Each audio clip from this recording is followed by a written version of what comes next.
What's good, family? I'm Nikisha Elise Williams, the host of Black and Published podcast, and the author of the novel, The Seven Daughters of Dupree. This historical fiction novel is about the secrets kept between mothers and daughters over the course of 7 generations, and is told backwards in time from 1995 to 1860. The Seven Daughters of Dupree was published January 27, 2026, and is available everywhere books are sold.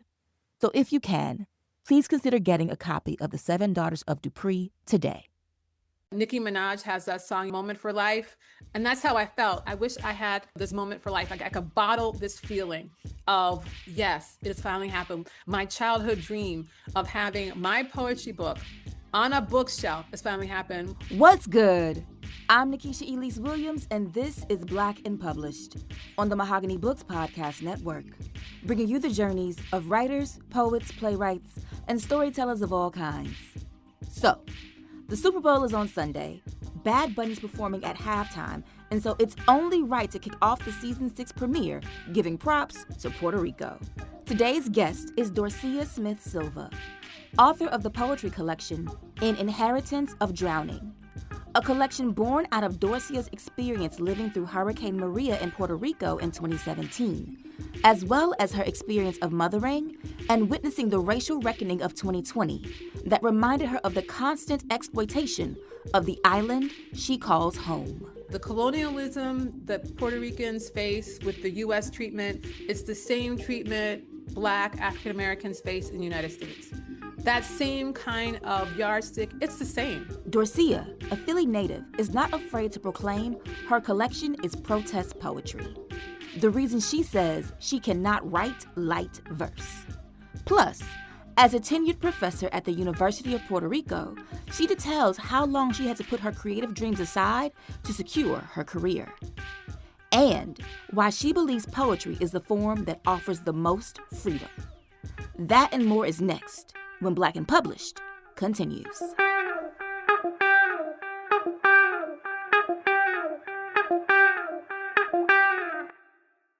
First question, when did you know that you were a writer?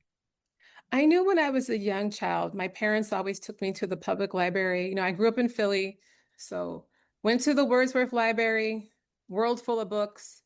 I remember that so vividly, being so excited to pick out a new book. And I would go for the books that had the little sticker on it. I didn't know what it meant at the time, but I knew, ooh, gold sticker, silver sticker. This has to be some kind of a magical book. So I grew up with writers, James Baldwin, Rita Dove, Alice Walker, all those. And I just said, ooh, look what they can do. Look at their names on the wall. Dude, I was so amazed. I was like, their names are on the book. Look at them on the wall. So I thought, well, I could do that. I could write. And so when I was young, I would have my little poems.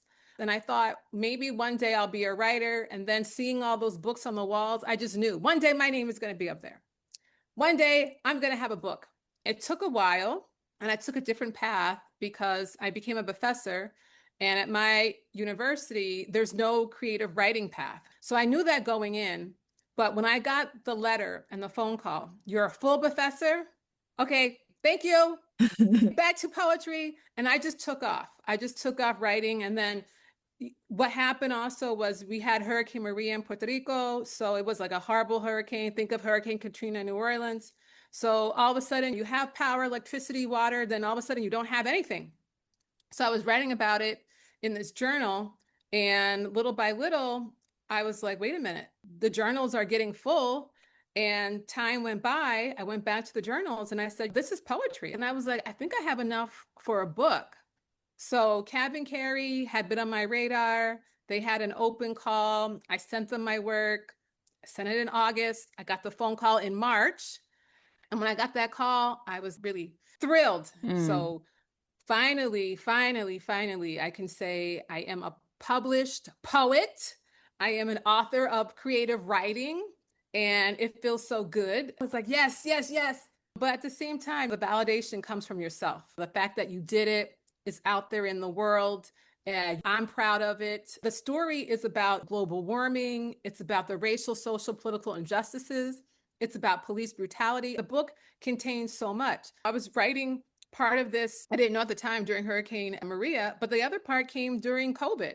And I said it was really hard to see the positivity during that time. You had so many people that were perishing, so many people that were full of anxiety. It just wasn't a time of thinking, well, where's the joy in the world?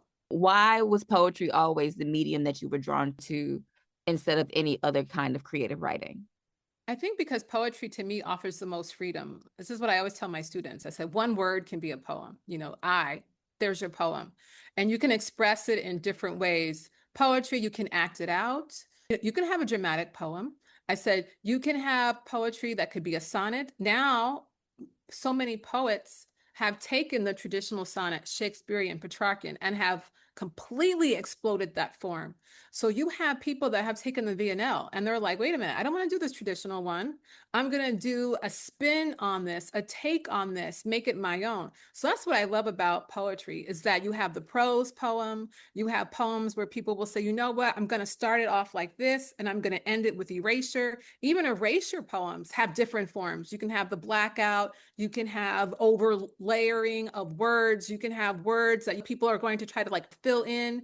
And I said, that's the beauty of poetry, the creativity behind it, that there really are no limitations to what you can do. And you can just have your mind be expanded with poetry. And I love that about poetry, that you look at what's been done and you say, okay, this is what's been done, but this is where I'm going to take it.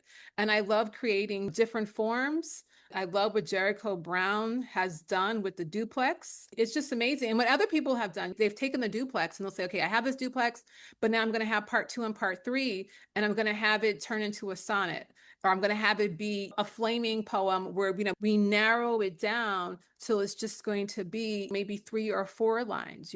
What can I do with this? And I love that because then you say, oh, wow, that inspires other people to take more risks. And that's what poetry is all about. You talked about knowing that the university that you were going to and going to be teaching, there was no room for creative writing if you wanted to get your full professorship and be on a tenure track, and you're at the University of Puerto Rico. In that time where you put your creative writing to the side, was it truly like on the back burner? You didn't touch it, you didn't think about it, you weren't writing anything, not even anything in your phone or a journal, and you were purely focused on your career? It was, I would say, somewhat on the back burner. But what I would do is, for instance, I got in touch with doing a lot of research on mothering through a group in Canada, the Association of Research on Mothering, based at the University of Toronto and York University in Toronto, Canada. So what happened was I got in touch with them. I have published and edited some books through them. And keeping in touch with the creative side, they would say, well, we have these poetry books. Would you like to write a review of these poetry books? So I was like, oh, yes, sure. And meanwhile, I was always in touch with other poets. So even though I wasn't writing poetry, my mentor, God bless her, who crossed over not too long ago, Velma Pollard from Jamaica, great, wonderful writer, creative writer in fiction, also a poet. She would always say, Dorsía, you have to decide what you want. You have a good job. You have to be focused because the tenure track, it's so brutal. You're only given so much time to fulfill all these publications and all these other kind of commitments that the university wants you to do. And you know that going in, but it's like a beast once you're in the middle of it. So I would try to be somewhat aligned with that creative side, but not tap into it 100% because I knew you only have 5 years to get tenure. And in those 5 years, you're on committees, you have to teach various classes, you have to publish, you have to go to conferences. And now that I'm on the other side of that, immersing myself with promoting the book and going to different readings. And I just found out one of my proposals got accepted to AWP conference. So now, which is wonderful news, I'm very excited about that. But I see now it would have been very challenging to have been in both worlds. I think I would have been cheating my creative writing side if I had tried to do that as well as fully immerse myself in the commitment on the road to get tenure. What did it feel like to come back to the poetry that you've loved since you were a child and be able to fully immerse yourself in this world of creative writing and getting ready to go to AWP in Baltimore? It feels wonderful. I feel so fulfilled, and I think my students see it. It's like a joy. I feel lighter. I feel like a load has been lifted. I feel the best way to say it, beautiful and self-fulfilled. There's nothing like fulfilling that dream. And I know many people say, well, why didn't it happen sooner? Why couldn't you do this? And I say, all roads have led me to this particular path. Like I couldn't have written this debut book if I hadn't gone through Hurricane Maria. I couldn't have written this book if I wasn't a mother, if I hadn't done all that research too on mothering, because it adds another layer to your experience and your writing process, and also the discipline. Because once you get that yes from the publisher, you have deadlines too. It's not like, oh, you got the yes from the book, that's it. The publisher is like, listen, if you want to polish this, if you want to add another poem, if you want to do this, and there's the deadline. And even when you're trying to promote the book, you have to be organized, because I'm still working at the same time. I don't have it like that where I can just say to my students, I'm going on a book tour for 2 weeks. I'll see you later. No, so I'm still teaching and promoting the book and trying to do readings outside of Puerto Rico. So I'm trying to juggle all that. So the discipline, I think, of being a professor and that road to tenure and being a full professor has really helped me with this book, because I see my calendar and I see when I have free time, and you make it happen. And I tell my students, what is it that you want? You have to be dedicated. There's a certain kind of commitment you have, because I see I have a son, he's young, and sometimes I see this very lax behavior, and it's like, well, it's going to happen. Nothing's going to happen unless you are motivated to help it happen. I mean, unless you're just really lucky. But I tell them luck is opportunity and the discipline. You have to have some kind of motivation behind it. Very few people just have things fall into their laps. And so then in thinking about that and your publishing process, you mentioned that you had been journaling and writing through Hurricane Maria and the different experiences that were happening in the 20 teens with the rampant murders and lynchings of Black people by either police or vigilantes in their neighborhoods, and that all of those things became what is an inheritance of drowning. The way you described it, it seems like Cave and Carrie and you were meant to be, like it was very quick, and it was a very quick yes from the start. I know you say you have to have your own internal validation, but what did that immediate yes to something that you had been wanting for so long, decades, it sounds like, mean to you? It felt like when you wake up in the morning and the sunlight filters and hits your face, and you'd feel like, oh, yes, I feel so beautiful. That's what it felt like. It felt like, yes, I'm going to bring this book into the world. I have a publisher that is going to support me and bring it out into the world. And it was an experience that almost moved me to tears. As soon as I got that phone call, I had a moment where I was like, okay, hold yourself. Don't break down on the phone. Exhale. And it was like, yes, it's finally happened. Like the moment I have been waiting for has finally happened. Nicki Minaj has that song, Moment for Life. And that's how I felt. I wish I had this moment for life. I could bottle this feeling of, yes, it's finally happened. My childhood dream of having my poetry book on a bookshelf has finally happened. My pressmate, Nadia Alexis, who also is a wonderful poet. She's from New York, but she lives in Mississippi now. And she was so kind. She said, Dorsía, your book is on, and I forget how many shelves of libraries, but she knows my childhood dream. So she told me, she was like, your book is on blah, blah, blah, blah, blah, number of bookshelves for libraries. And I was like, Nadia, I said, I am so happy about that. I said, but for me, really, as long as it's on one bookshelf in a library, I am happy. I said, because that was just my dream. Really, I was like, if it's just on one, So is it on the I'm is it happy. on the shelf in the Wadsworth Library in Philly? I hope so. I haven't checked. I said I would check, but I have not, but I hope so. And if it's not, that is something I'd be willing to donate. So my dream really is now to go back to Wadsworth Library. And if it is not on the bookshelf, to be like, listen, when I was a child, I came here every weekend and I had a dream. Please put this book on the bookshelf so I can take a photo with this on the bookshelf. So I would love to do that. And so then, and having that dream come true and it being on so many different shelves, what was your experience like in looking through your journal and pulling together the collection for publication, knowing that it was so deeply personal and tied to so much trauma and tragedy? When I went back to the journal, I was in disbelief that what I had written was actually poetry. And so that was like my first feeling, like, wow, I wrote poetry. And then my second thought was, oh my goodness, like even during those moments of extreme trauma, I was still tapping into that poetic, creative side. And then 3, I said, okay, I'm going to now shape this into what I could put on the page. My concern a little bit was this is so revealing. But then I said, you know what? But someone has to tell the story. And I always tell that to my students. You know, who else is going to tell your story but yourself? So I said, you know what? I have to preach what I tell my students. Who else is going to tell this story but us? Because so many people didn't know really about Hurricane Maria, or it was like, that just happened. That was in the Caribbean. Get over it. Y'all are fine now. No, we're not fine. That happened in 2017. And just like in Hurricane Katrina, you still see some of the damage in New Orleans. You still see the damage in Puerto Rico all these years later. You still see the weakness of the infrastructure. So it was a way of me feeling, okay, the publisher is going to support me in this journey. And I also wanted to make sure that I honored the experiences of what was also happening in 2020 with police brutality, Black Lives Matter. And it wasn't going to shift me away from telling all these different experiences. And the publisher said, no, this is what you want to do. We'll support you. So that meant a lot to me, because sometimes as a writer, I think sometimes you do feel worried if the publisher is going to say, well, there may be perhaps backlash, or you may reach more readers if you do this, this, and this. And I said, I really don't want to do that. This is what I want to do with this book. And the publisher said, yes, go for it.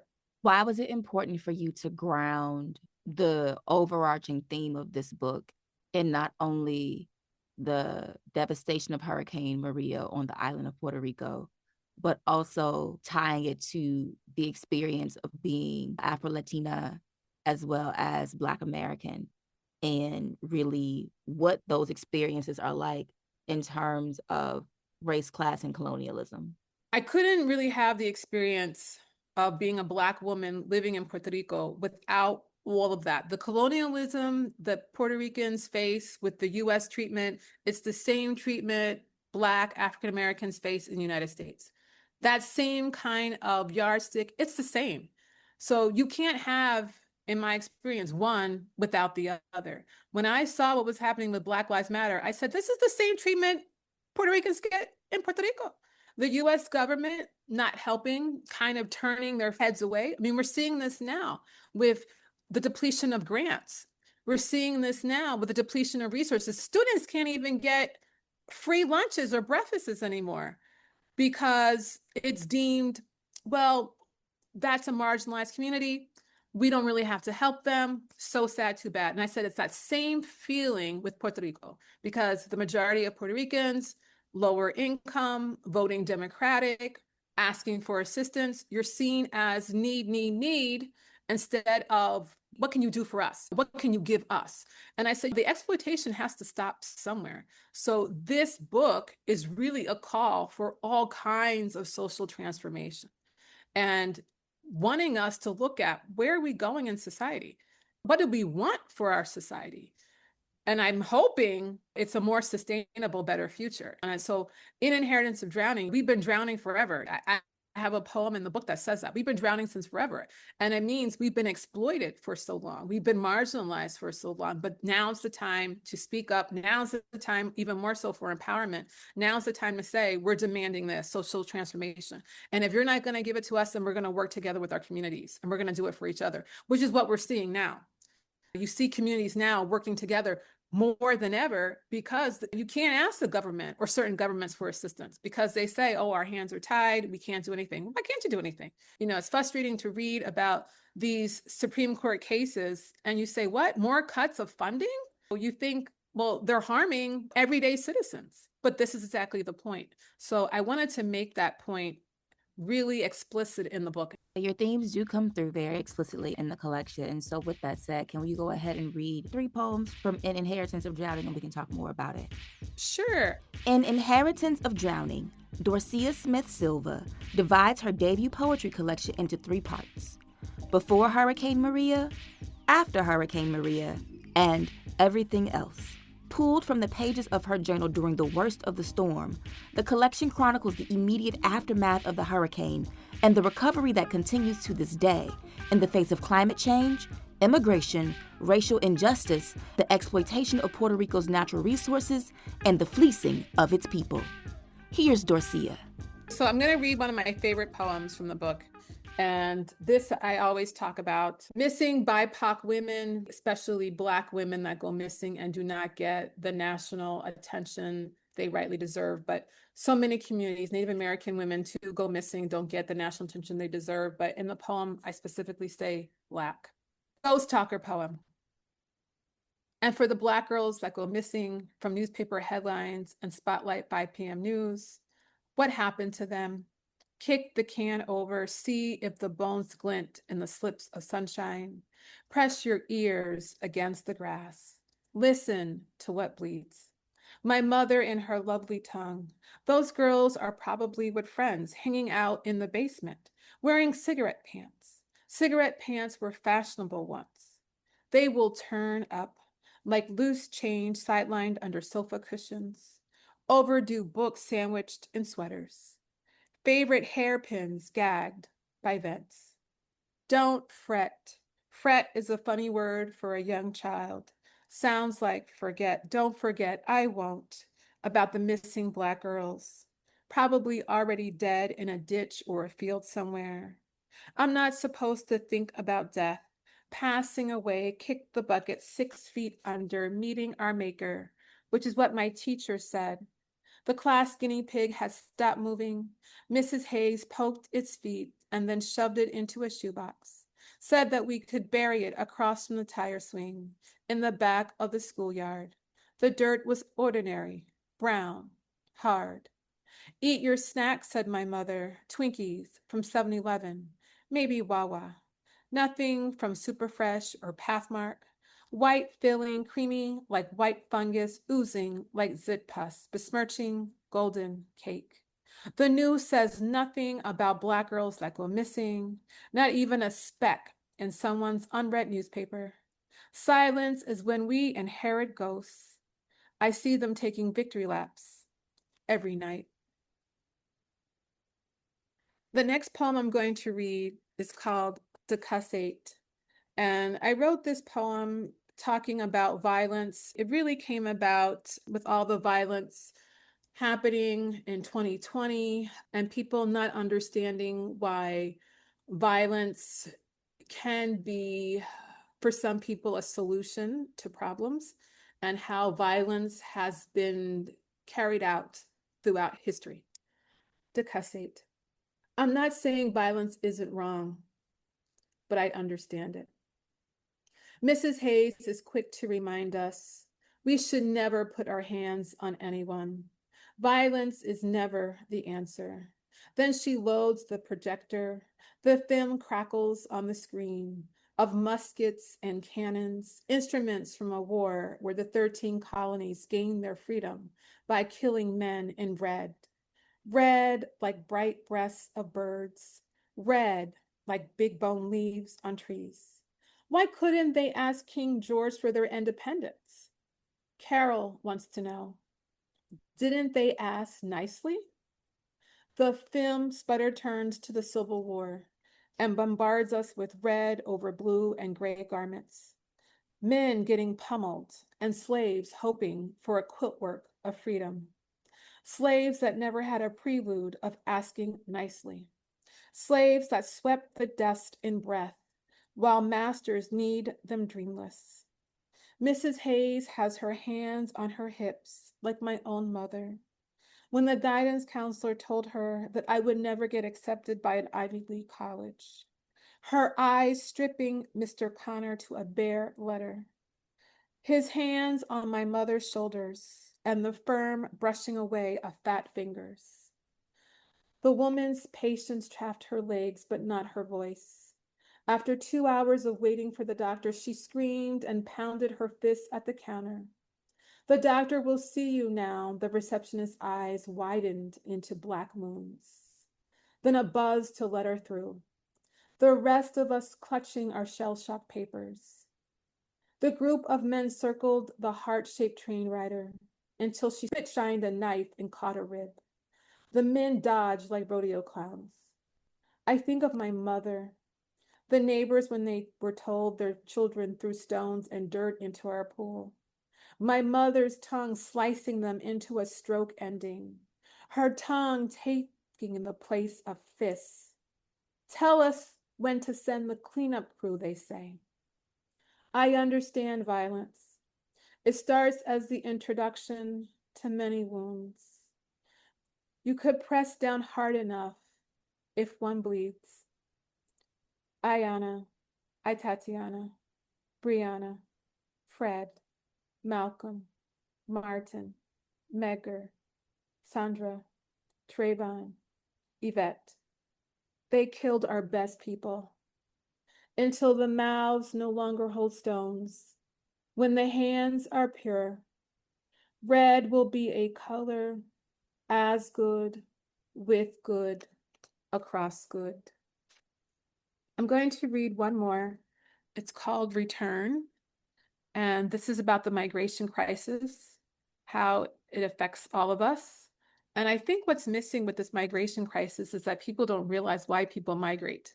People always assume they're just coming over for a better life, but people get pushed out from their homelands.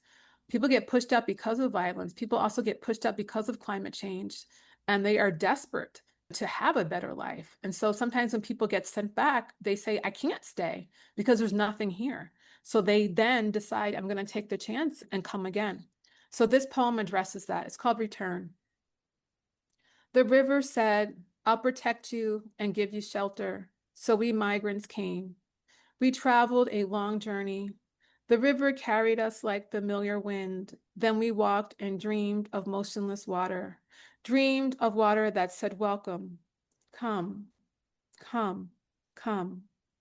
Then they arrived with hanging scowls, arrived on horses long reined with whips, ran down our black bodies, trampled our faces, maimed our voices, made us turn our backs to water, told us water will not protect you here.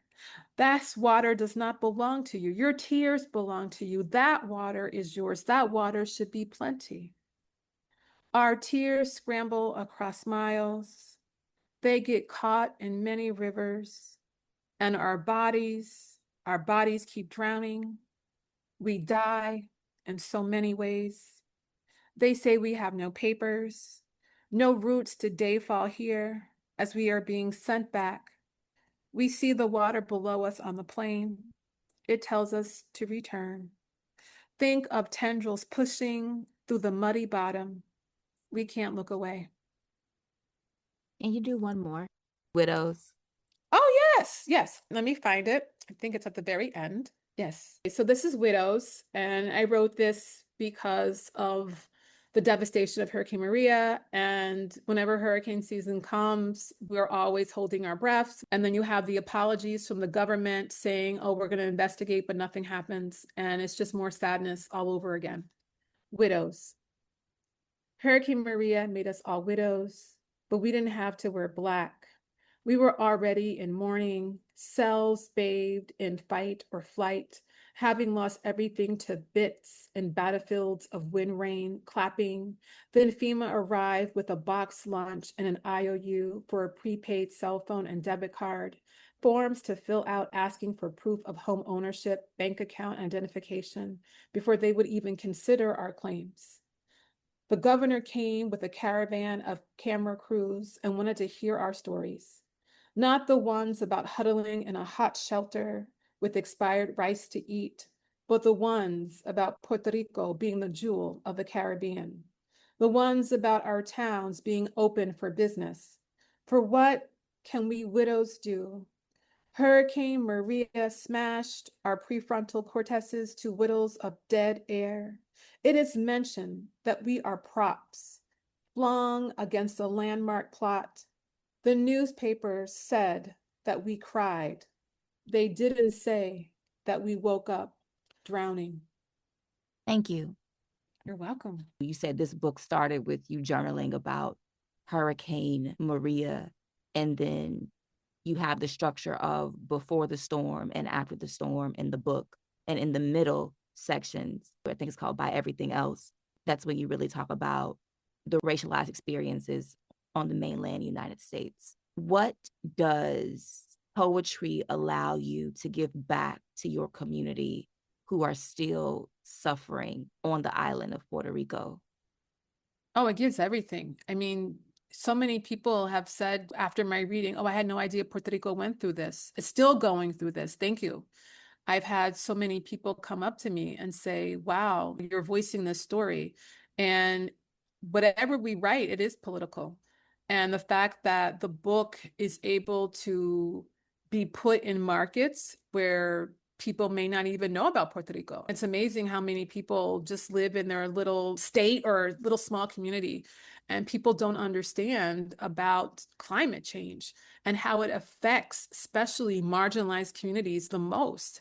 I mean, people say, well, why hasn't, Puerto Rico, rebounded? And it's the same thing you hear with Hurricane Katrina. I was at the New Orleans Poetry Festival not too long ago, and people were showing the damage. I mean, I think New Orleans has done a great job trying to, revitalize, but still, you can still see watermarks in certain pockets. You can still see damage in certain pockets. It's the same thing here in Puerto Rico. I mean, there's a part of my campus that has a bunch of mold. And I've had students say, well, why isn't that fixed? We're still waiting for government clearance for the money. I mean, it's ridiculous what you have to go through. My particular area, we just got the insurance money last year. Last year. So you think Hurricane Maria was in 2017, you finally get the insurance money. So now you can fix all that damage. And people say, well, why didn't you fix it before? Because there are thousands and thousands and thousands of dollars worth of damage. And most people just don't have a random $10,000, $15,000 in their bank account to fix everything. And then people say, well, what kind of damage? You have everything from the wind blowing out windows, damaging doors, to filtration, walls crumbling, mold, infestation of mold. And then if people aren't familiar with the infestation of mold, that's thousands of dollars to eventually get rid of that. So many people were not aware of the depth of devastation. And so many people are still unaware that so many communities are at the mercy of FEMA, government aid that you've paid into. Because people say, well, FEMA should have released the funds. We know that. We know FEMA should have released the funds, but we're still waiting for that government aid. And if you have people in positions of power that are going to put in roadblocks to get that aid, then what happens to the damage that's already there? Well, then it just exacerbates. It just keeps becoming more and more and more damage. And then what happens, especially in Puerto Rico, is it puts us in a more vulnerable position. What's going to happen if we had a direct hit? Then we're really going to be back to even worse because we still haven't fixed the damage from Hurricane Maria. So it's getting people to really understand the devastation and understand the reasons why we're in this. I mean, you can't ignore the fact that certain people in positions of power do not want to help certain pockets of New Orleans. And a lot of it's race-based. The same thing with Puerto Rico. A lot of it is based on race, politics, that intersectionality. And the history of that intersectionality is so important. And that's what I also wanted to express in the book. You can't just have one without the other and just say, oh, well, it's just based on people being greedy and exploiting others. But why is that happening? There's a history there. And for Puerto Rico, it's because they're in this very vulnerable, precarious position of colonialism, tied into race, history, power. And New Orleans, a lot of it's the same. They look at these districts and they say, oh, these are just marginalized people from impoverished backgrounds. We don't have to help them. And so the communities are helping each other. Years later, we're trying to say, if this happens again, this is where you can go. This is where you can find food. This is where you can find shelter. It shouldn't be that way. It's really disgusting and gross. In your collection, you have a poem, They Came for Us, which talks about like that tension between mainland U.S. citizens who come to Puerto Rico as tourists and how that impacts those who live there. You mentioned that you grew up in Philly. Why did you decide to return to Puerto Rico and immerse yourself in that part of your home and your culture? I'm originally from Philly. My husband is from Puerto Rico. We met when we were studying in Europe. And when it came time to get married, one of us had to move. And I said, yes, warm weather, done. Where do I sign up? Being by the beach? Yes, I'll take it. So I had to really get used to being in the Caribbean. But when I moved here, I completely immersed myself. I mean, I got my PhD from the University of Puerto Rico, became a professor at the University of Puerto Rico. And living in Puerto Rico is very different than other parts of the Caribbean, because that was one thing I had the opportunity to really travel to Trinidad, to Tobago, to the USVI, doing my dissertational research and staying in all these different communities. So the history of Puerto Rico, because it is tied to the US and that history of colonialism, I really then could understand the history of racism even more in the United States. I could link it. How so? Living in Puerto Rico, if you want something to happen, there's like a law, for instance. You have to go to US law first. Puerto Rican law cannot conflict with US law.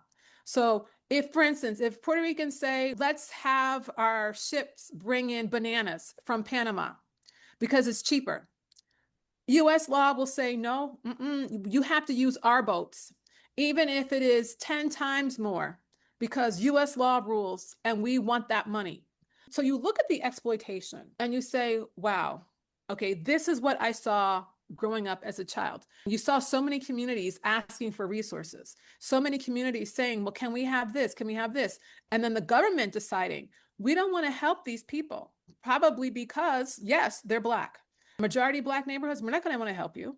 No, we want to keep you in this position so that we can exploit you even more. And that's what I see with Puerto Rico. So my husband has a very different experience because he grew up here. He's lived in the US once, and that was for like a year.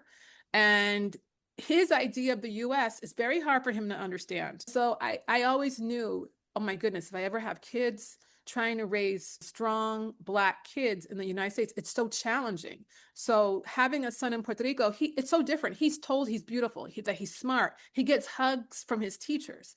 And I said, the Caribbean, it's so different when you are surrounded by people that look like you and that have a different mentality. We want each other to succeed.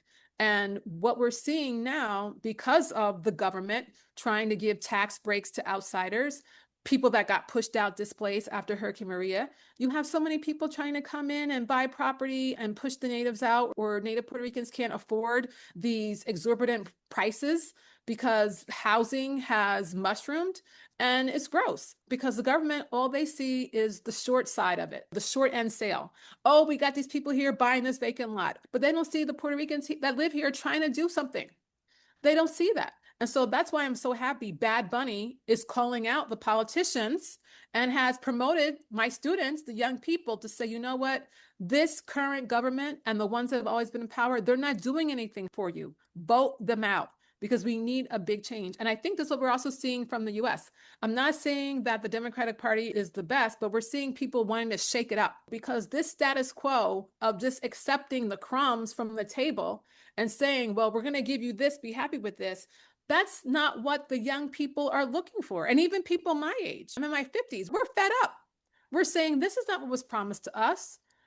We want this now. Social transformation, which is this. We want it now. We wanted it yesterday, in fact. And it was promised to us yesterday. It was told it was going to be ours.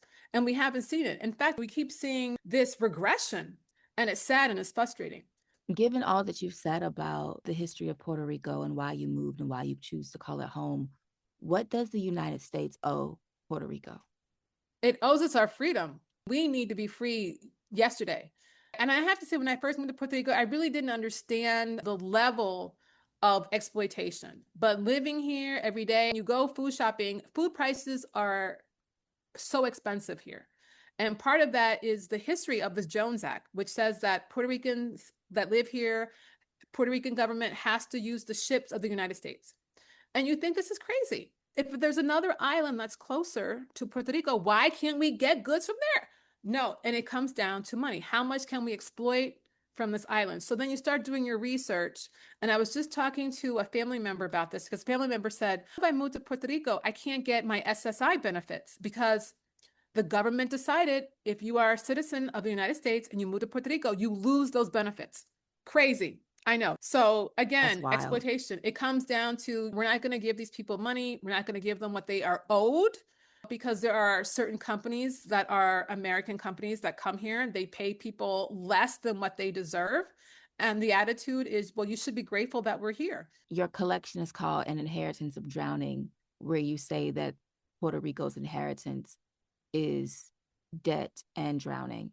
Given all that we've talked about today, what do you want readers to take from your collection in considering the precarious state that Puerto Rico is in geopolitically. I hope readers take away that it's not too late for social transformation.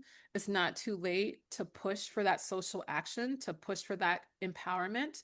I really think that we are on the brink of that. You have certain people in social media, like Bad Bunny, for instance, calling upon youth to start looking at what can we do to push certain leaders in government out and start getting more activists in those positions. People that are going to say, you know what, we're tired of the status quo. We're really going to put Puerto Rico first, even if it means upsetting people in the United States government. And that might be the way to go. If you disrupt that mantle, maybe that disruption would then push them to say, you know what, give them their freedom. Because if you look at history, very few times can you ask nicely for your freedom. The United States didn't ask nicely for its freedom. There was a war. And even with slavery, there was a war. And when you think of civil rights, blood was shed. So very few times in history for there to be real social transformation has it been a peaceful process, because people are afraid of giving away those rights. So in that sense, the time is now. The time was yesterday, but the time is really much now. So please join me. Join me in this social transformation in the United States as well as in Puerto Rico. Do you see your collection as protest poetry? Oh, definitely. I'm very much a believer that what you write is political. And I could not write something that was light verse, because what's happening right now, there's so many calls for action. So this book is that. And I think Vincent Toro, who wrote the introduction to the book, he very much aligns with my mentality that writing is protest poetry. The call for social action comes from all of us. And it's sort of our civic duty to push for social transformation, be a catalyst. So I want to switch to a speed round in a game before I let you go for the afternoon. What is your favorite book? Oh my goodness. Anything by Audre Lorde. I also love James Baldwin. Rita Dove is also a must on my list. Anything really by those three writers. Langston Hughes, a book of poetry, greatest collection of Langston Hughes too. Throw that in there. Okay, then who is your favorite author? One of those four. I can't just pick one. It's like, which banger do you love the most? So we're going to say Audre Lorde, Baldwin, Langston Hughes, and Rita Dove for the first three questions for your favorite book, favorite author, and favorite poet. Name a poet you think people don't know enough about. Craig Santos Perez. He is a writer who talks about Guam. And when I read his work for the first time, I saw so many links between Guam and Puerto Rico. And I really was very ignorant about Guam, really didn't know a lot about the history, but reading his books about poetry about Guam, I saw so many similarities. The same dismissal of basic rights, the same exploitation, so many links there. If money were no object, where would you go? What would you do? And where would you live? I really like France. I can totally see why James Baldwin and so many Black writers decided to leave the United States and go there. I could see myself in France. And I also really like Hawaii as well. It's very similar to Puerto Rico as far as like the driving in the mountainous region. But I have to say, like at night, the breeze was so beautiful. It's like a cooler breeze than Puerto Rico. I was like, oh my gosh, just get that hammock and just stick it outside. I was like, okay, Hawaii, this is lovely. Name three things on your bucket list. I always said that I would write a screenplay. And so I'm working on that now. Two would be, I guess, to perhaps travel to Japan. I'm really fascinated with the Japanese culture, their technology. And I think I would really also like their gardens. I have all these photos of their forests. So that would be like number two.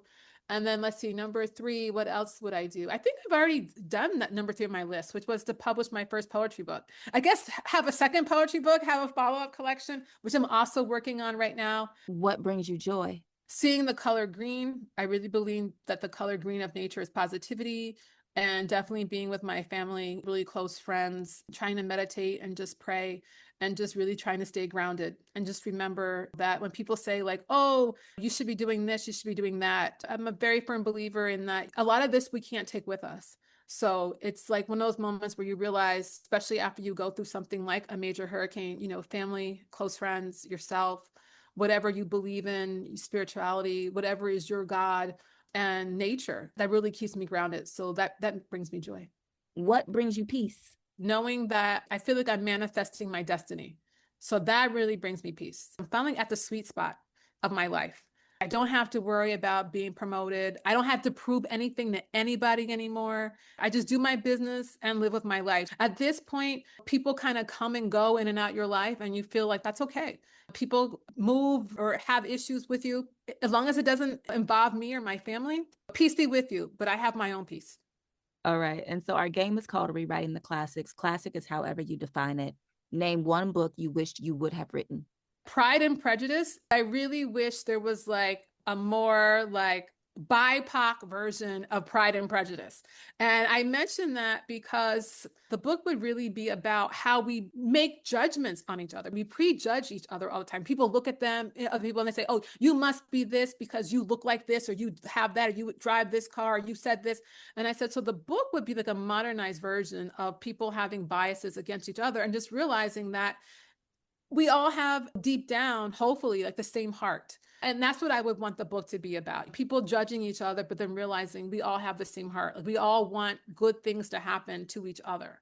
So I would like that without the whole backdrop of getting married, all that silly stuff. So name one book where you want to change the ending, and how would you do it? I would probably change Passing by Nella Larson, the ending, because it drives me nuts. I'm trying to figure out, was she pushed or not? Was it an accident or not? So knowing myself, make it a little bit more obvious to the reader that the central character pushed the other one. She really didn't fall to her demise by accident. It was like, oh yes, I pushed her out that window because she had to go. She was too much of a threat. And so then name a book that you think is overrated or overtaught, and why. One that comes to mind is The Goldfinch. Has anybody read that book? The Goldfinch. That book, I'm sorry, it was awful. I'm sorry. And I'm sorry to say that it's an awful book, but it was widely praised. I think they're making it into a film, but the book was boring, really bloated, full of stereotypes. I would not recommend that book. And it was one of those like bestseller New York Times. And it just goes to show you, not everything on the New York Times bestseller list should be a New York Times bestseller book. So don't read The Goldfinch. It's way too long. Read something else. And so my final question for you today, when you're dead and gone among the ancestors, what would you like someone to write about the legacy of words and work that you left behind? Oh, wow. I hope that they say that I was an agent of change and that I cared about humanity and wanted the best for our communities. Big thank you to Dorsía Smith Silva for being here today on Black and Published. You can follow Dorsía on the socials at @DSmithSilva on Instagram and Threads. And make sure you check out An Inheritance of Drowning. It's out now from Cave and Carry. You can get a copy of the collection from Mahogany Books and get 10% off your first purchase using code BLACKPUB at checkout. That's BLKPUB. That's our show for the week. If you like this episode and want more Black and Published, head to our Instagram page. It's at Black and Published, and that's BLK and Published.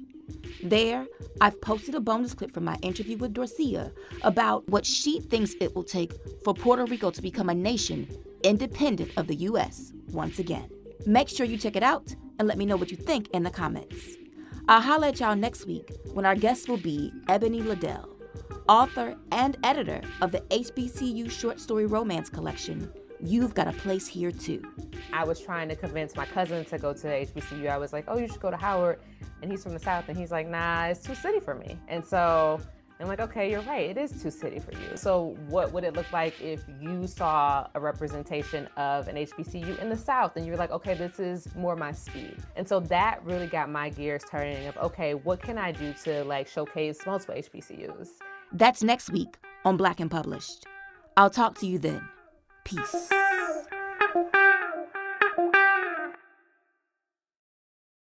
What's going on, family? This is Derek Young and Ramonda Young, owners of both Mahogany Books and the Mahogany Books Podcast Network. We really want to thank each and every one of you for listening to this episode. And if you enjoyed what you just heard, drop us a review and rate us on whatever platform you download podcasts on. We truly appreciate each and every one of you for supporting us and making us your go-to for Black books. And we look forward to connecting with you all sometime in the future. Thank you again, fam. And always remember, Black books matter.